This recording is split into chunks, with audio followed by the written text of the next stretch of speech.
Hi everyone, Ian Aldridge here today. We're with Michael Dries, who's going to be presenting to us about um, uh, AI specifically in relation to the legal industry. Michael spent um, as much time as AI has been out now researching all the new tools and as they're coming out at a rapid pace, and is now has been applying them to the legal industry and consulting to law firms to allow them to leverage AI in their practices. Michael, please take us away, and if you would like to introduce yourself a little bit, and then let us know, all the amazing and exciting things that AI is going to bring to the legal industry. Yeah, great.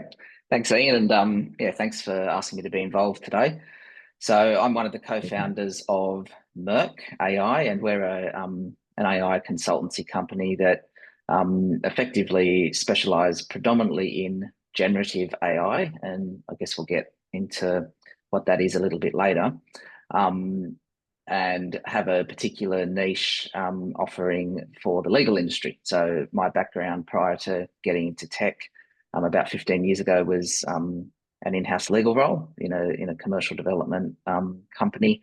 And so I have a BA and a LLB, and I guess it was felt like a natural thing for me to focus or have one of our focus on the legal industry, just with my background, but also because we're very excited by the opportunity that generative AI presents, in particular for the legal industry.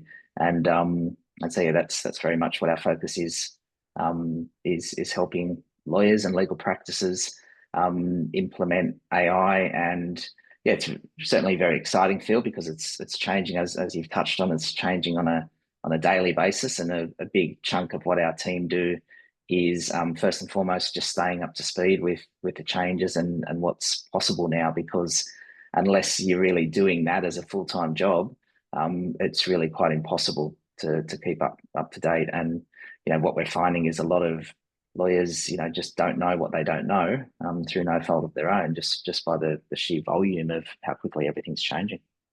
I think technology is one of those things that law has, we can say, traditionally struggled with, adapting to new technologies. But once they have, then it's fine. But I think most law firms are so busy doing the legal work, just like any other professional service, that it's very difficult to find the time to concentrate on other technologies until they become almost industry wide.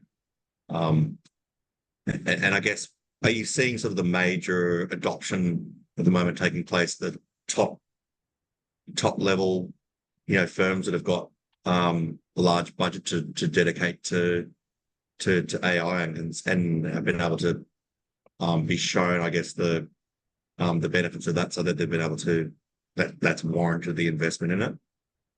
Yeah, it really is a mixed bag, and I guess in saying implementing AI, that can be everything from using a large language model like a ChatGPT, which we're going to take a look at today, through to a Microsoft Copilot, right up to using the more comprehensive and purpose-built platforms like a CoCounsel or a Lexis AI.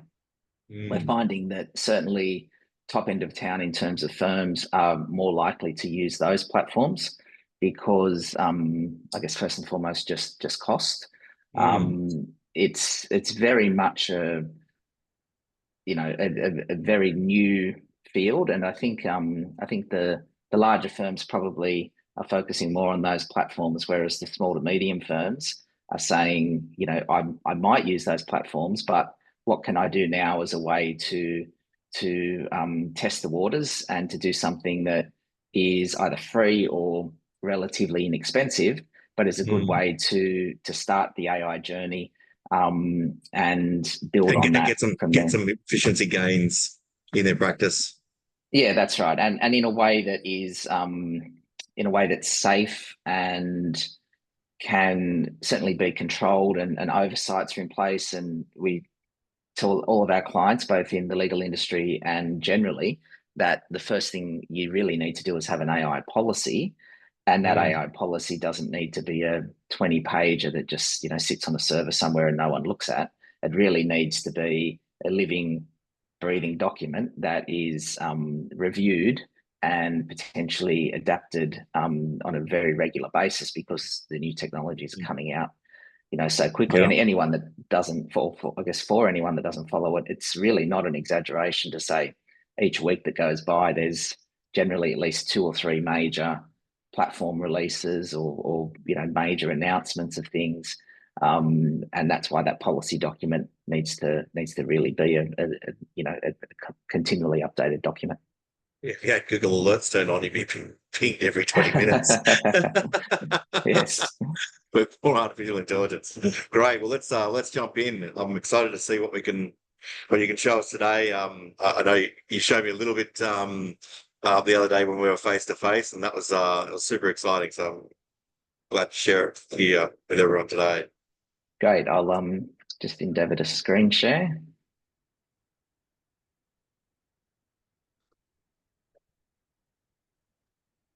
Yeah, while you're doing that, I suspect as well too that perhaps a lot of firms are sitting and waiting at the moment to see what you know what's going to come out that's going to be and probably waiting for a number of these providers to come out with specific AI tools for them to use. So I know a lot of people were waiting for Copilot to come out. I was, and and I haven't looked at the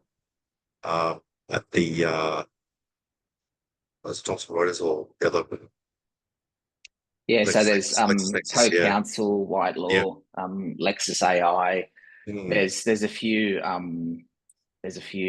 Australian-based startups that have sort of positioned themselves a little bit more affordably.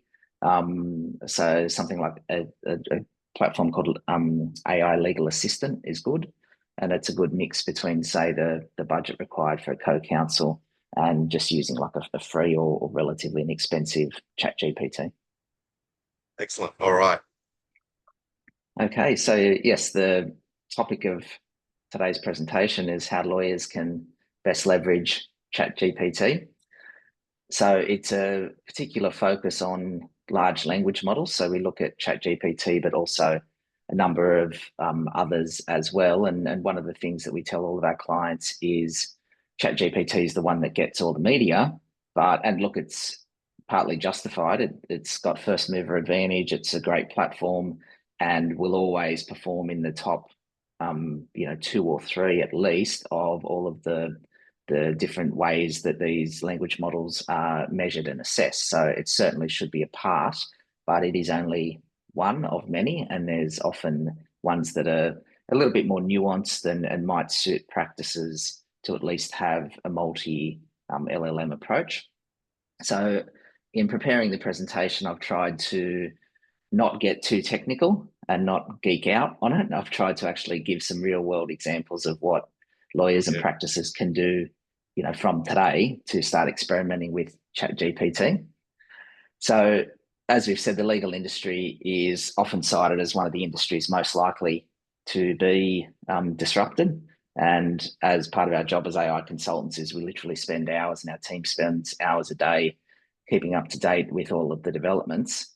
So it is quite daunting. And I'd imagine if I were a practicing lawyer, it would be quite daunting to, as you said earlier, Ian, balance the requirements of a busy practice with trying to stay up to speed with this. So it's really both an exciting and a challenging time because of the pace of generation of development of AI. So it's our view, genuinely though, working with lawyers, that the ones that stay up to speed and learn about AI and actually use the tools are the ones that are going to thrive. The ones that don't, I think it will become quite ubiquitous in the industry. And if people haven't actually put steps in place to at least start their journey, then it's going to hit them like a proverbial sledgehammer from the perspective of, they'll be playing catch up. A Tesla truck. Yeah, that's right. So what we're going to be covering off today is, just how to drive. So what are LLMs? What is prompt engineering? And prompt engineering is not computer code. It's basically a way that people, lawyers, can interact with LLMs in a way that derives the best benefit from those large language models. Some basic risk management strategies and what can be done to put it all into practice. So what is a large language model? So it's a type of artificial intelligence designed to understand, generate, and process human language. An LLM is trained on massive amounts of text and data. It's typically sourced from the internet, but every LLM will have their own arrangements to get behind paywalls and everything as well. So really the key takeaway is an LLM pretty much knows everything that's been published on the internet, which can be good and bad. An often cited issue with that is a lot of what's actually been published on the web is, say, written from a marketing copy perspective. So it's written by marketers to advertise a product or a website or something like that. So part of the strategies with prompt engineering as lawyers is what can be done to focus the otherwise very wide reach of an LLM to derive from the LLM output that actually matches what a lawyer is looking for. So an LLM can perform a range of tasks, including the generation of coherent and contextually relevant text, summarization of text, and having conversation-like interactions across numerous prompts. And that final point is the reason why it seems for many people who aren't in the industry that artificial intelligence has just appeared seemingly overnight. It's been around for decades and it's been around in a number of forms, but what's happened in more recent years with ChatGPT is it's become mainstream to be generative AI. So generative AI, the difference between that and something like a machine learning algorithm is the generative AI, the model actually has the ability to generate new novel content. Whereas for something like one of the most famous machine learning algorithms might be something like a Netflix, what to watch next, or an Amazon, you may be interested in this. So essentially that's a whole lot of data in, and the algorithm learns to it's got a recommendation algorithm. So the dawning of generative AI has been relatively recent, and that's why it seems like it's just hit overnight. And it is, though, embedded in so many products that lawyers and just general business users on a day-to-day basis, that if a legal practice were to take the view that they were not on principle going to touch AI at all, they would almost have to go back to pen and paper and filing cabinets, because it is embedded in everything we do. So the point with ChatGPT, as I say, it gets all the press, but it's really only one of many. And even the ones on screen here are really only major ones. On top of there's thousands of large language models. And even on top of ChatGPT, which is the icon to the left of the center, what practices can do with a ChatGPT is actually build their own GPTs on top of ChatGPT. So you leverage the wide scope of a large language model, but you can actually build your own GPTs, and you can build your own smaller language models on top of the larger language models. And that's something that I think practices will embrace in a big way pretty soon, when people realize what can be done. Yeah, when they're using their own data, right? Which is what law firms, traditionally that's the value of their business is their intellectual property, in their heads, and then obviously people to deliver it. But using all of that combined and historic knowledge together to create advice and correspondence, etc. It's all there. It's all there in their database. So to be able to create a specific model for themselves. That's, I think, where I see a lot of these firms starting to really pick it up, right? Yeah, that's right. And it's everyone's mind goes to use of precedents, and Yeah, that certainly can be a part of it. But it can even be in terms of writing communications, letters and yeah, emails and the like. You can set up quite easily. You can set up a GPT on top of ChatGPT that gives your firm's tone of voice for communications, or yeah, it can actually be, the tone of voice of particular people within the firm that fits within an overarching yeah. So like tone of voice. this partner, not that partner, use their tone of voice, not their tone of voice. Because I'm writing, I work for two partners and I want to write one letter for them that's in their tone of voice and one letter for them that's in theirs. Yeah, that's exactly right. And that's something that Incredible. can be done now and is something that, much like a firm's suite of precedents, the more that's put into refining those GPTs and those small language models, the more value that's built up over the weeks and months and years. So back to the point, I think, of firms that just put their head in the sand and say, we're not going to look at it until we absolutely have to, which might be 3 years or pick a number. They're not going to have the value that's been built up by the firms that have embraced it now. Probably similar to those that adopted, the computer when it came out.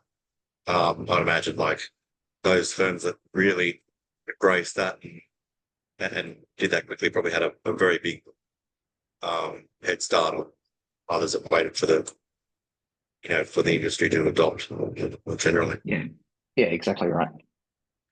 So if people watching this leave just with one thing, the key takeaway would be, please treat a large language model like ChatGPT as being like very, very different to the way Google search works. So at the moment, because the technology is relatively new, close to 100% of people use large language models incorrectly. So because they've been trained over years and decades of using search engines, they approach a ChatGPT in the same way that they do a Google search. The difference between the two is that Google retrieves information that's already in existence using an algorithm that is trying to guess what it thinks that you're looking for and return the highest quality information in ranked order. A large language model like ChatGPT, on the other hand, though, is actually creating brand new content. So it's looking to you to assist it in helping it provide brand new content that matches what you're looking for. And that's where the prompt engineering comes in. So a phrase that seems to resonate with people and they just get it is, think of ChatGPT as like autocomplete on speed. So it's your job to help it autocomplete. And it's hard to do that sometimes when you might be dealing with a document that's 10,000 words or something. But, and I promise not to get too technical, but indulge me on this. A large language model doesn't actually read language in the way that people do. So it's broken natural language into a series of tokens. And a word might be one token, it might be 5 tokens. All it's trying to do is it's trying to complete the next token for you based on effectively your best guess as to what you're looking for. So as prompt engineers, we need to implement strategies and use prompts that helps a ChatGPT complete the next token. And the results vary so wildly depending on, like you were showing me the other day, you set things up properly and then ask that question. And, if you just ask that question straight off the bat, you get a wildly different response. So it's, really interesting. Yeah, it's a soft skill that I think lawyers have an advantage with, because it's effectively using natural language processing. Lawyers work with language, obviously, as a key part of what they do, understanding not just words, but how words can have a different meaning in different contexts. And having that contextual conversation. So we'll jump into an example very shortly, but that's another the context window is another example of how the large language model is so different to Google search. So Google search tends to be one-off things. You tend not to, I mean, there's little exceptions, but you tend not to refine searches. You basically put your search in, you get the results, you go and explore the results. With a large language model, you have the ability to get an output, but then refine that output through iteration back and forth, telling it what you like and don't like.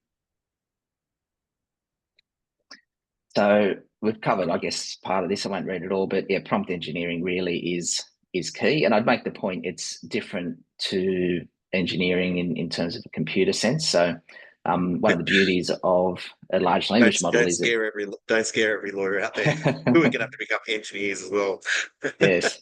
Well, look, ironically, some of the platforms that are being released on a daily basis, I wouldn't be encouraging my school age kids necessarily to go into computer engineering because the platforms now, and it is very early days, but platforms are there now that can actually build an app from scratch in a no code sense.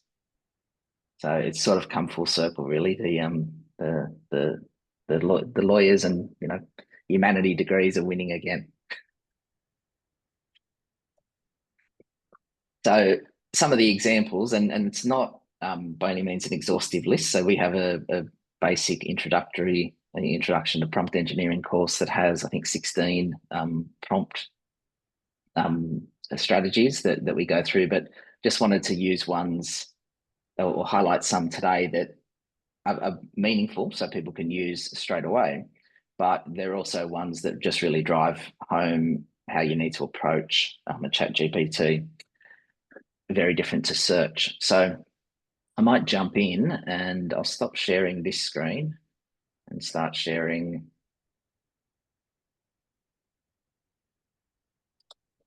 the ChatGPT screen.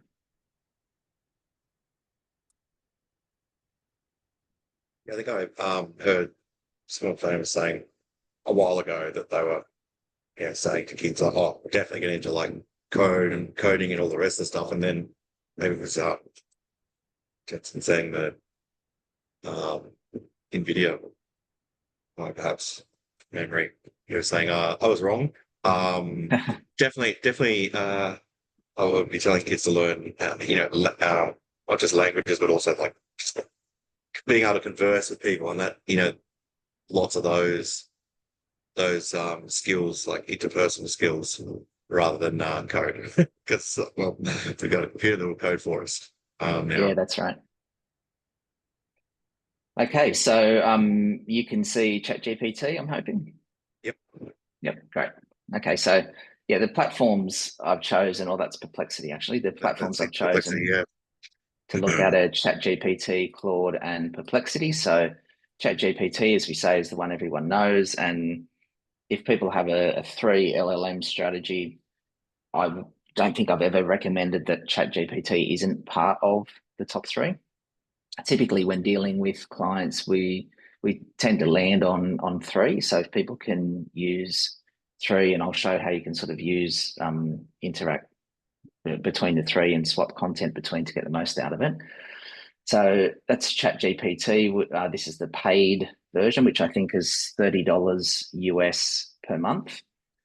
And again, driving home the point of the opportunity for lawyers is the ChatGPT is, as in opportunity for lawyers to embrace this technology now. ChatGPT is set to make a $5 billion loss this year. They're doing that in part because of just the number, because these models are actually trained with humans. The outputs are trained and refined with humans, so they've got a massive headcount, but also the compute power required to run these searches, and that's the link to NVIDIA and other chip manufacturers.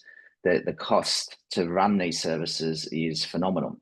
So they're having no trouble being funded because they've got first mover advantage and it's a real land grab. So what that means for lawyers and for everyone really is, even though it's $30 US So call it, $50 or whatever it is, Australian per month. That's a fraction of cost if you're using it on a daily basis and deriving value, but the actual true cost of using that platform should be probably tenfold. So it's a good opportunity to get in there and let's say get a bargain in large language models. So ChatGPT, Claude is an interesting one in that it is not connected to the internet in real time, the same way that the others aren't, but is generally considered to be more nuanced in its output. And if you're looking for a particular tone of voice or something like that, then Claude can be a very good tool. And Perplexity is an unusual model in that, and I think Claude is $25 US in a business plan. And Perplexity, I've loaded our free version of Perplexity here just to show what can be done with the free version. The pro searches are the best ones, and you get, I think it's 5 every 4 hours. So the free version of Perplexity is generally enough for most people. Perplexity gives results like a large language model that leverages actually existing results, but is different to the other ones in that it footnotes content. So it's a bit of a hybrid between a search and a large language model. So I think you were saying the other day it was great because it'll show you where it's got that research from, where it's got the answers from, right? So you can fact check it.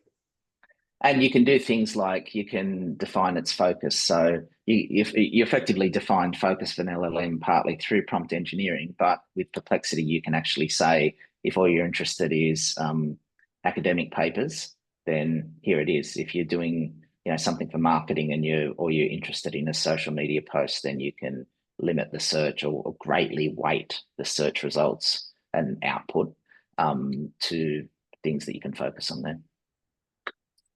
So what I thought I would show first is the persona prompt. So persona prompt is something, so I'll jump back into ChatGPT, back to the point of think of a large language model as effectively being trained on everything that's ever been posted on the internet. It's, there's some technicalities around that, but it's not far wrong to think of it like that. So things that are passing comments about something, things that are in-depth academic papers, you need to find a way to help it autocomplete content that matches what you're looking for. So we'll start with a bad prompt in the same way that somebody might have typically used Google search. So if I just say unfair dismissal, so typically, and the beauty of these demonstrations is I don't know what it's going to produce because I can do this same thing again in 5 minutes and get entirely new content because it is new content. So what you generally get and what it seems to be the case here is it's not a lot of content. It's very general content. It knows that I'm in Australia because I have an Australian account, so it's Australian content, but it doesn't know if I'm an employer, employee, a lawyer looking for information. So if we then open another chat and use the persona prompt, so you might say something like, you are a highly experienced employment lawyer working in Australia.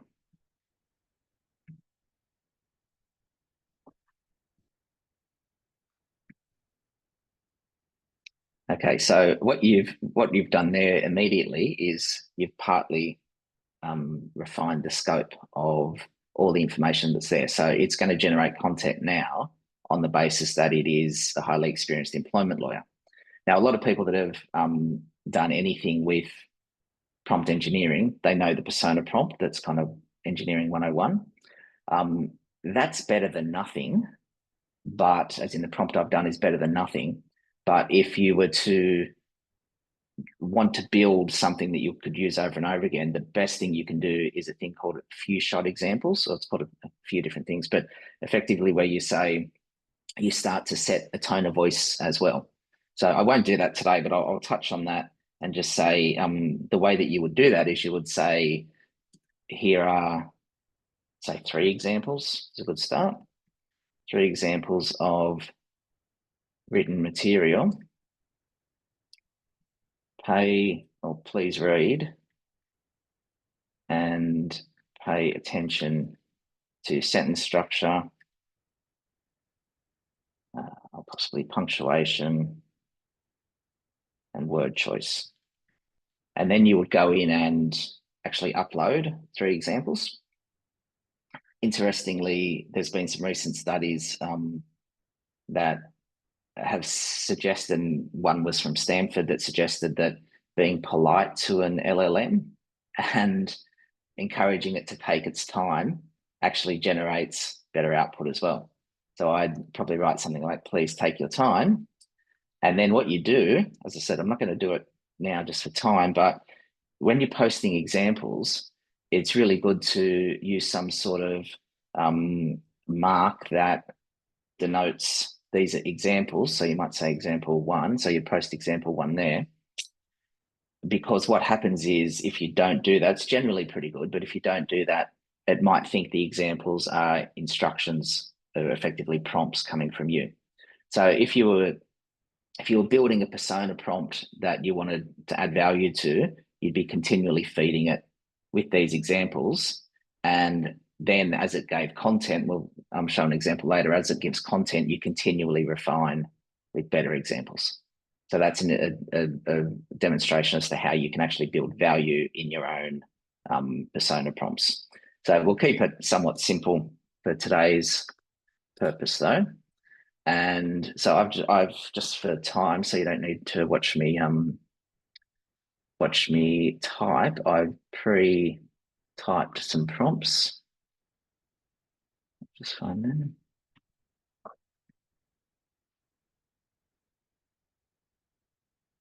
Okay. So interesting that so that telling it to take its time will yield better results. It's incredible. Look, And be nice to it. it's eager to please, and one of the metrics Yeah. that it's judged by is speed of response. So GPT have just launched a new model which is focused on scientific responses and maths, and is meant to, on the tests they've done, is meant to perform better than a PhD across physics and maths and everything. The typical output takes about 20 seconds for a nuanced, reasoned, I'm not a mathematician by any means, but an actual maths proof or something. So it's trying to give you responses very, very quickly and eager to please. So one of the things you can do is say, please take your time. So, and all that means in a practical sense is it might take 3 seconds instead of 1 second. So it's of no consequence. So what I've put in there is I've just said that you have a client. So we're in the persona prompt. It's a expert employment lawyer. You have a client who has just been advised of an unfair dismissal claim against them. The client is operating a business in New South Wales and is coming into the office soon for an initial consultation. How would you prepare for this meeting? And I broke my own rule then. I didn't say take your time, but I am basically saying take your time in just about everything at the moment. So you'll see, and the purpose of this really is just to demonstrate you've given it the persona prompt, you've given it a bit more information, and this is the level of both quantum of content, but also quality of content that you get versus just that initial unfair dismissal search that didn't have any qualifier on it, it didn't prime the LLM, it didn't have a persona prompt. So something else I'd say to anyone not familiar with a large language model like ChatGPT is I'll say, and this necessarily isn't a great prompt, but I'll just say, tell me more, say, about the legislation that is likely applicable. Okay, so not so much the case law at this stage. Yeah. So, but what I've done there is I'm just want to demonstrate that. So I'll hit enter, and it knows it's in a conversational context. So it's called a context window. ChatGPT in the version 4.0 has a token window of 32,000 tokens. So what that means is varies a little bit, but generally accepted to be about 20,000 words. So I've said, tell me more about the legislation that is likely applicable in this case. it knows the context. It knows that it's adopting the persona of a lawyer. It knows that when I say in this case, it knows that it's talking about, or that I'm referring to this. So you can everything that you have told it previously within that chat, it's adopting that.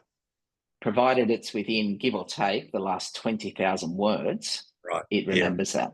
And once you Yep. get to 20,000 words, there's things you can do to effectively refresh the content. So you can say, provide me with a summary of the key points of our last 20,000 word discussion. And then it will do that, and it might do that in 100 words, but those 100 words are now part of the fresh context window. So it sort of scrolls off. It doesn't get to a point and then forget everything.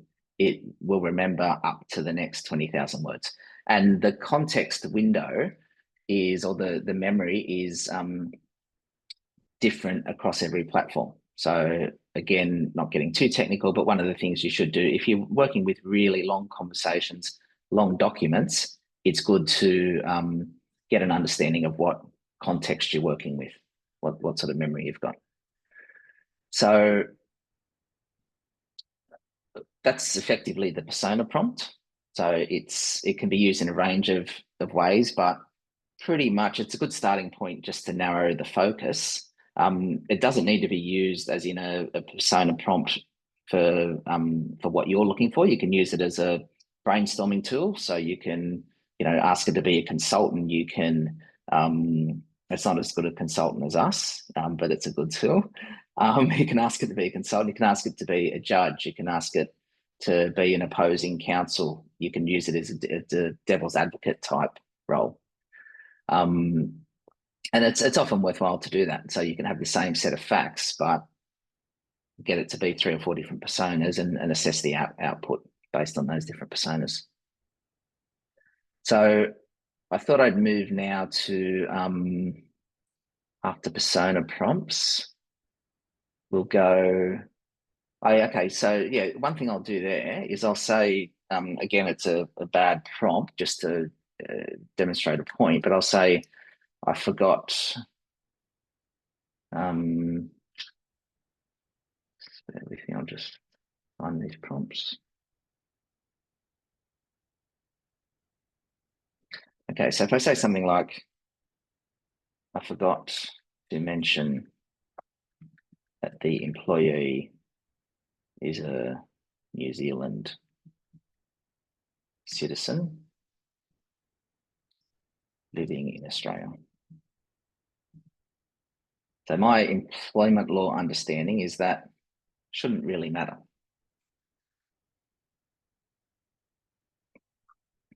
So, yep, that's what it's answered. So this shouldn't substantially change. It throws up some visa considerations, but it's basically a wasted prompt. I hope no employment lawyers are contradicting me there, but it doesn't seem to be something that's material.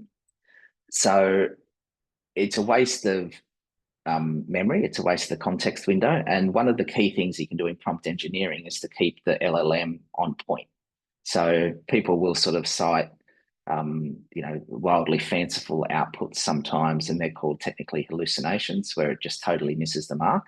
One of the ways you can minimize hallucination is to keep it on point. So a prompt engineering strategy, when you're really not sure what information you should be giving it, is a strategy. I'll open up a new window, and always remember to open up a new window for a new thing, a new chat, because if I was simply to start now, it would have the context of what was in there previously, which we don't want. So another strategy that everyone should be using if they're using LLMs is called the flipped interaction pattern. So this is a pattern where, as I say, you may not know what you actually need to give it. So you give it some background and then ask it to ask you questions. So I've definitely pre-typed this prompt because it's a long one.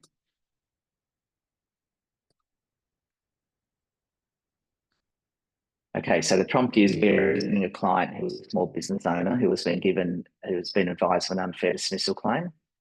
My supervisor has given me a brief. So this is from the point of view of possibly an intern or a junior lawyer. My supervisor has given me a brief of the material facts, and she's asked me to prepare a summary of our client's position. Employment law really isn't my strong suit, and I don't know where to start. Ask me questions about the matter until you have enough information to give me a draft summary of the matter and applicable law. Ask me one question at a time, and I'll try to answer as best I can. When you're preparing the draft summary, please take your time. So there's the take your time in there. So flipped interaction, I always say to it, ask me one question at a time and I'll try and answer as best I can. Otherwise, it might give you 10 questions and then you're trying to match up your answers. And it generally does a pretty good job, but it's just a nice piece of housekeeping. So I've, again, no idea what it's going to ask me because it's different every time. So I'll just go through this as quickly as I can. So if I say poor performance,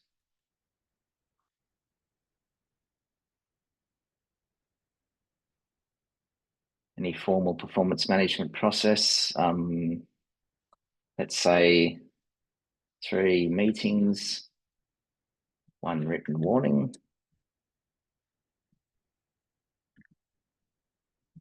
opportunity to receive further training.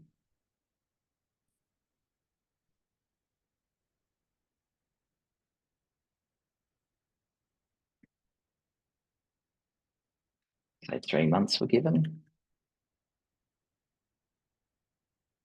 Sounds like the employer doesn't have too much to worry about in this one. To improve. Yes, 1 written warning.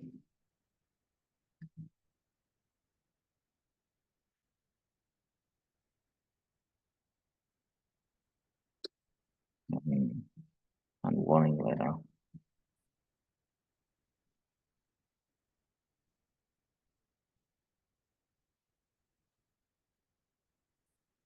Yes.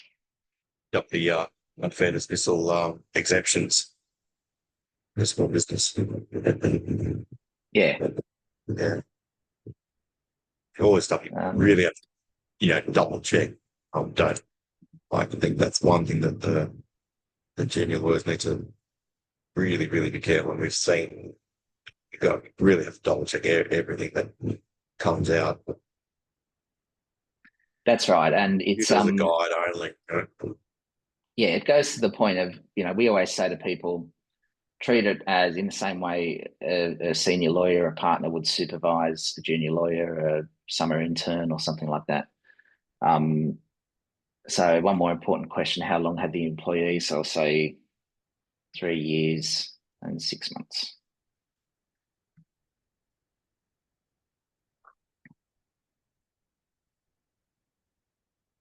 Final question. I'll say 22 employees. So that's referenced the small business exemption there.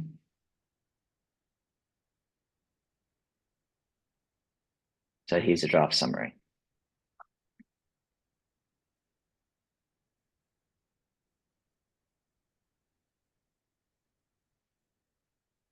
Again, I won't sort of pull. Even just that sort of job started is job half done. If it's sort of giving you the summary, you're sort of 8% there. Then obviously, focusing your time and energy and effort on tailoring that to the particular circumstance. That's where time could be better spent. And look, yeah, it's because it's a flipped interaction. You use it when you're not 100% sure what information you need to give it.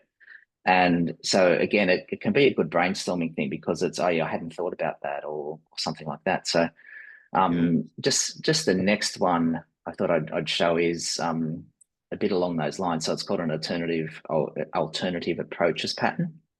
So something that the LLMs will do well is actually there's obviously a lot of reasoning that happens under the hood, but they're generally pretty good at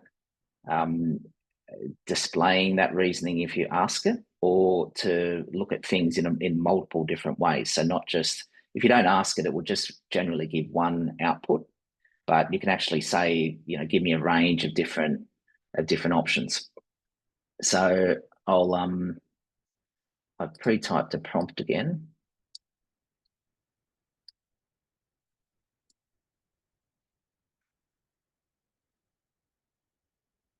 So this one is, you're an Australian intellectual property lawyer, suggest multiple strategies for protecting a client's intellectual property rights in a cross-border dispute involving Australia and US jurisdiction. Outline the pros and cons of each strategy, including considerations related to jurisdictional challenges, enforcement mechanisms, and potential costs. And I'll say, take your time.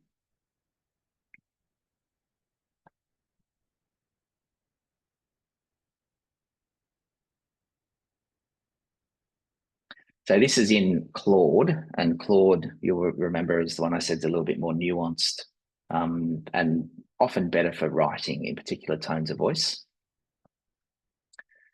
So obviously we won't read all of this, but it's given us quite a few different approaches with pros and cons for each one.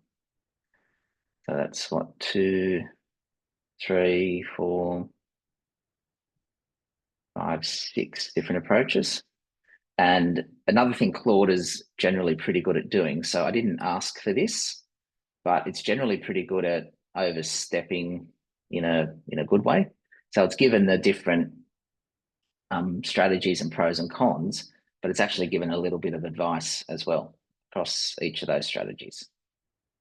So when choosing a strategy, consider. So I didn't necessarily ask it for that, but it's generally quite helpful. So I thought I might do, so that's alternate approaches strategy. And because it's an iterative discussion, you might say, you might go through those 7 and say, I want to explore further 2, 5, and 7. And then you can have a conversation with it about 2 or 5 or 7 individually, or the 3 lumped together, or you might ask it to refine one of the strategies or spin up another alternative that's close to 2 but isn't. And yeah, so you never need to just stop at the output. You can have a back and forth. So this is perplexity, and I've pre-prepared this prompt as well. So I'll keep the focus as general. It's on pro search. So this one here, you're an expert employment lawyer with over 20 years experience. Draft an equal opportunity policy for a software development company operating in New South Wales. Include in the policy document all elements typically in a document of that type, include footnotes throughout the document. What I've found with Perplexity is it will typically always include footnotes, but if you ask it to do footnotes, it will give you more. So if it's something that you really want to get a lot of footnotes on. So that's not necessarily the best prompt. I've done that just to generate some content in Perplexity and show the footnotes, because we'll use that output in Claude and ChatGPT. You can see it's cited us there. Oh, where's that? The first one? Further up. You'll see our logo there. Oh, nice. There you go. Okay. So yeah, cool. You can do a deep dive on the sources. You can go to each individual footnote and look at those. So for the purposes of that, obviously we won't go through it. I will copy that. And then I'll give you an example. So we've generated that content in Perplexity. I'll go to ChatGPT now and do a new chat. And I won't give it even the legal persona document. I will attach the file and I'll paste.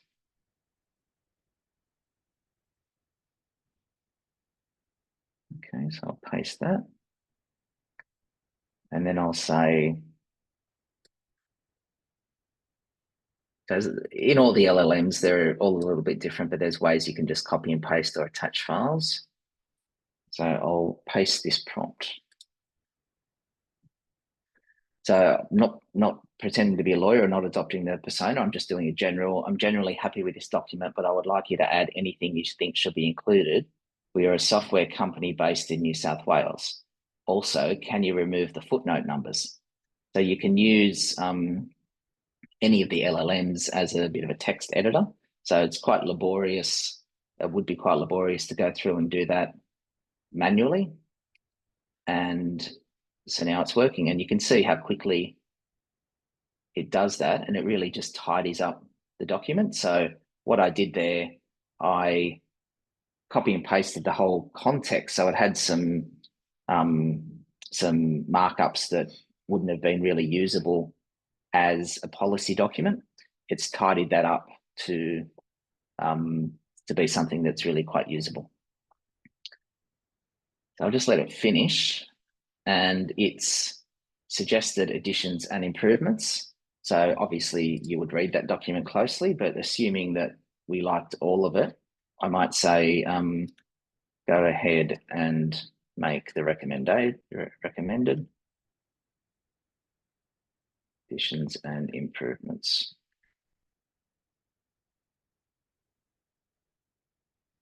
So we'll do that. Then I'll copy that and I'll take it into Claude and just do one final prompt.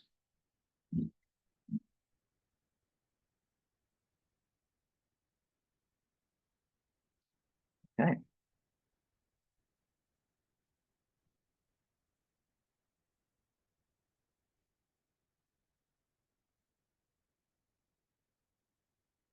So even though it's taking a minute, I mean, compare that to time it would take to, there'd be a day in it at least, I would have thought.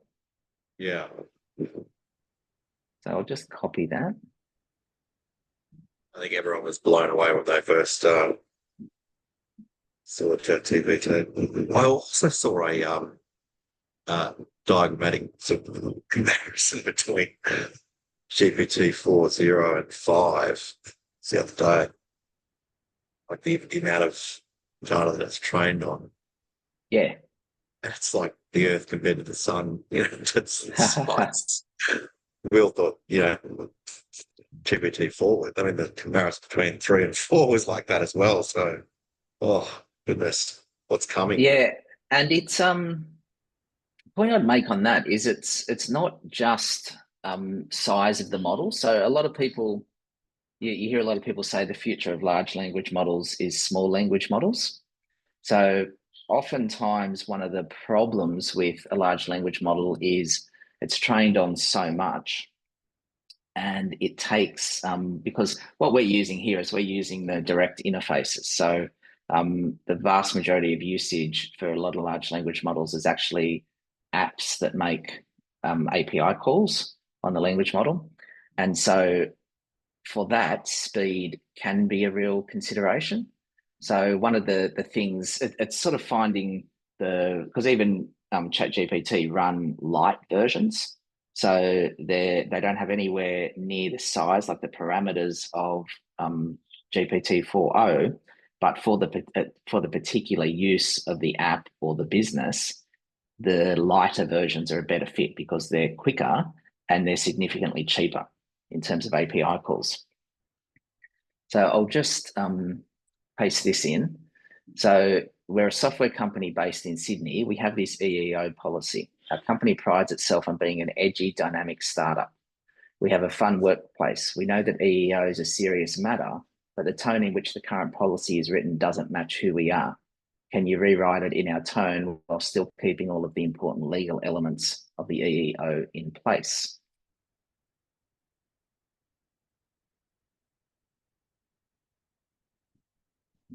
So Claude's got a feature that I really like where it will generate the content on the right and it will do its own sort of commentary and show its reasoning on the left, which will start happening here. So again, we won't read it all, but you'll see it seems to have done a pretty good job in terms of changing the content. So it's like our vibe, it's, I think, our company culture previously, who's in, which is everyone, the lowdown. Now, maybe it's, maybe it suits what you want, maybe not, but you can go back and change it. But it's just a good example, I think, of how Claude, and the others do it as well, but for a use case like this, I would use Claude for this. How Claude can effectively be used for a nice tone of voice change for a document.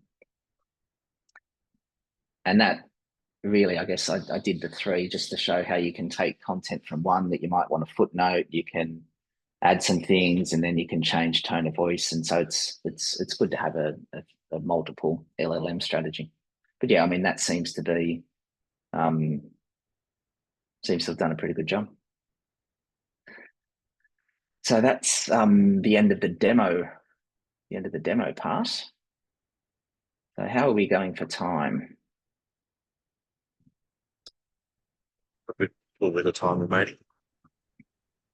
So I might just I'll just jump back in and share the slide again. I've just got a few to go through.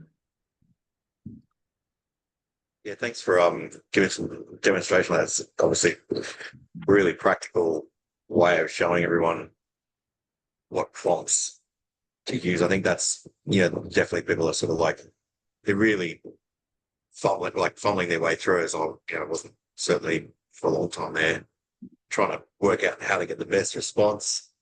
I suppose everyone's still learning. That's where they put that in practice.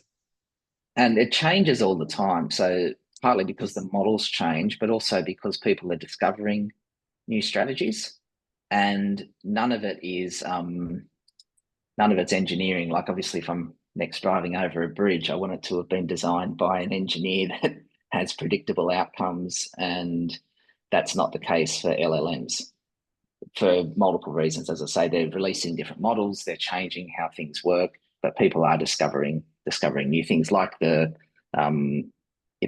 please take your time prompt. That's something that I hadn't been using until the last few weeks. Yeah, I hadn't seen either. Yeah.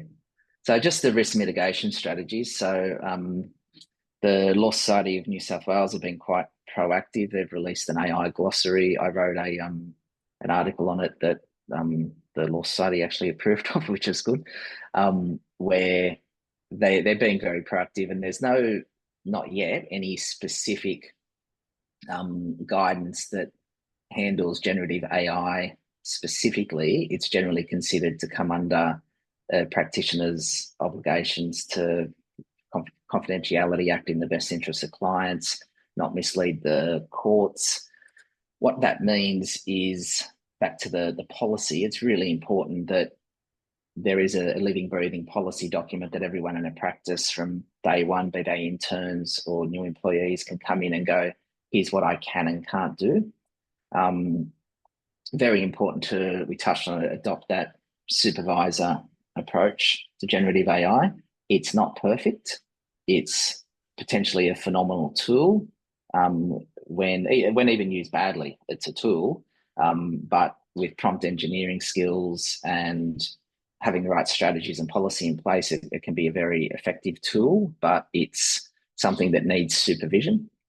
And it would be remiss to not point out there have been some howlers, particularly in the US, where people have submitted to court cases and judgments that were just entirely hallucinations. They did not exist, and it's something that is would have been quite easily fixed by just checking the references. The data consideration is obviously something important for all lawyers. So I did this outline to show how it generally works. All the platforms, again, are different, but typically, saying in software is, what is it? If you're not paying for the product, you are the product, or something. I'll probably massacre that, but the free and publicly available versions of these models will typically use your data to train those models. So if a practice is particularly protective of precedent, I wouldn't load the precedents into the free models. Obviously, I wouldn't be putting particular case information, client information in the free models. So moving from left to right, though, you go to the enterprise version. So something like a ChatGPT enterprise. I don't know if you noticed when I shared ChatGPT, but it distinctly says, because it's a paid enterprise version, it distinctly says that any input isn't used to train the model. I'd still suggest, and this is every practitioner's got to make their own call, but I personally, if I were practicing, I still wouldn't be putting client specific information in there, but you can certainly use those models in just the same way that I did in the demonstration, where you can give facts, but just not facts that identify clients. And then moving from the middle to the right, the industry specific ones. So they're the ones that they have the obviously a lot of lawyers are happy to put particular information in those platforms. They've got a lot of authentication on both ends. They've got anonymization of a lot of data because that's the focus of those platforms. They've obviously gone to great lengths to address and protect data and privacy concerns. And what we say to everyone is put it into practice. Use an experiment in a way that is safe, and as long as you adopt that approach of treating it like a junior lawyer, someone that's under supervision of a legal assistant, then you really can't go wrong. And just use it on a daily basis, and you'll continually find new use cases and new ways to use it. So that's us. And yeah, it seems like there's the more and more we get used to this and play with it every day, like you say, more, I'm sure we'll think of more use cases as we go on a daily basis to assist the practice. And there's a few like really cool AI tools out there now. Even like I found this tool the other day, Goblin.tools, that creates like a list of all those things and you can work out how detailed you want that list of things to consider. But even just some of those things you were showing me today, like as a junior lawyer, I mean, you remember, what it's like. Imagine having this to help you, get started on something, or, things that you consider when, asking questions about this, or I'm just about to, email a client, this type of advice or document. What are the things that I need to kind of cover, and just at least make sure or double check that you haven't missed anything, at least when you're doing that. So, gosh, I think it's going to be extremely useful. Junior lawyers, I think they're, if I was a junior lawyer right now, I'd be all over this. That'd be a very, very good prompt engineer. Straight away, right? Be familiar with all the platforms and like what you've just done there. I mean, I haven't thought about putting stuff from one platform to another yet to do different things. But yeah, it's brilliant. Look, I think graduates will drive a lot of the uptake of this technology because they've probably got through uni using it, either legally or not. Yeah, at least maybe have see the advantages straight up. With achieving some time efficiencies as well. Why I mentioned that, the data set before, I'm hoping that perhaps it will be better, GPT-5 and will be better at case law and citing, citing that. I mean, at the moment, you could put those documents into ChatGPT and ask them to provide, summaries of the case, which is good. I don't know how well it does that, but certainly the ability to give it documents and then tell it what to do, and it's going to be interesting when you're going to be able to have closed documents in the data set and have a GPT bot or something like that to give documents to it, say, okay, draft the response, or here's what we've received from the other side. Please draft me a response, and at least have something that's maybe 50% there or 80% there. Really, really good start. I think we're going to see the quality of the legal documents and advice in the legal industry improve rapidly very soon. Considering what I see out there in the market, if everything just gets 50% better in a few years, like that's going to be a significant change to the legal landscape. worldwide. Look, in terms of case law, anything that's on the paid platforms from Thomson Reuters or Lexis and others, they're generally very good in terms of searching cases, applicable case law. They're a very good starting point, but they're really quite good.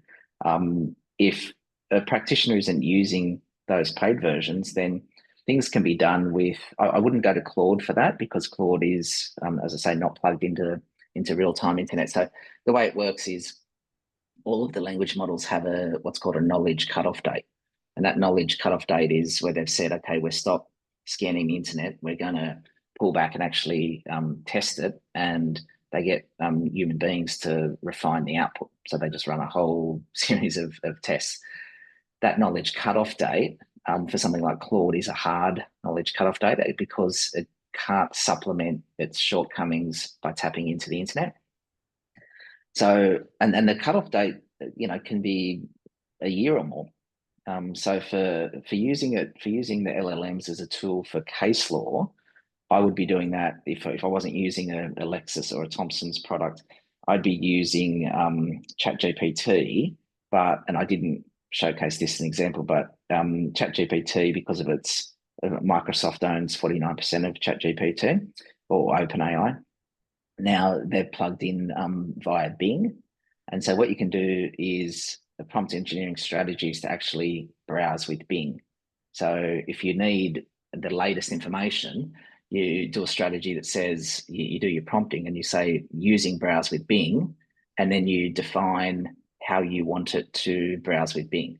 So again, one of the issues with these models is they don't necessarily put a significant weighting on credible sources versus non-credible ones. So it might go and find 8 websites, but if you, or say, finds 3 or 4, they might be websites that you wouldn't necessarily rely on yourself. So you can say, using browse with Bing, generate output, but search the internet from this date to that date. Give me 8 to 10 is generally good. Give me 8 or 10 URLs, unique URLs. And you can say, you can give it a weighting, much like you can with Perplexity, saying focus more on academic papers or focus more on whatever. So it will browse with Bing no matter what, unless you turned it off, but you can actually control how it browses with Bing and give it guidance there as well. So if you do that, then you're going to get an output that's a good starting point for case law research as well. And I think you mentioned to me when we were face to face that you're agnostic. You don't prefer any particular one over another, and they all do different things for different reasons. And what you're all about is finding the best tools, best solutions for particular businesses, depending on their needs for particular firms. Sign up for monthly plans, because most of them offer an annual plan that might be 10% cheaper or something, but sign up for a monthly plan, because something that's leading now. I mean, it's hard to imagine ChatGPT is not going to be a dominant force for at least the next year or more, but something that's leading now, might be overtaken. An example is, so Apple just released their AI product. So they've been very late to the party, but something like Meta. So Meta obviously owns Facebook. Their model is actually really, really good, and has the advantage over the others in that it's open source. For lawyers, what that means is it can be downloaded and run remotely. So for a firm that has, its own servers or its own AWS, if they look after that stuff themselves, they can literally run the large language model. It's a smaller version, but they can run that on their own server and don't have to worry about, or have to worry a lot less about data and privacy concerns. Yeah, unusual to say in the same sentence as Facebook. Yeah, incredible. Michael, thanks so much for your time today. I suspect it's going to be one of many that we do because it'll just be changing so much, and there'll be new things that come out. If law firm owners want to get in touch with you, how do they reach out to you? Yeah, so just our website is Mirk, MIRK.ai. I'm on LinkedIn, so reach out to me on LinkedIn or just give us a call or send us an email via our website. Fantastic. Thanks, Michael, for your time today. It's really, really great. Great. Thanks, Ian. Appreciate it. Thanks. All right. Bye-bye.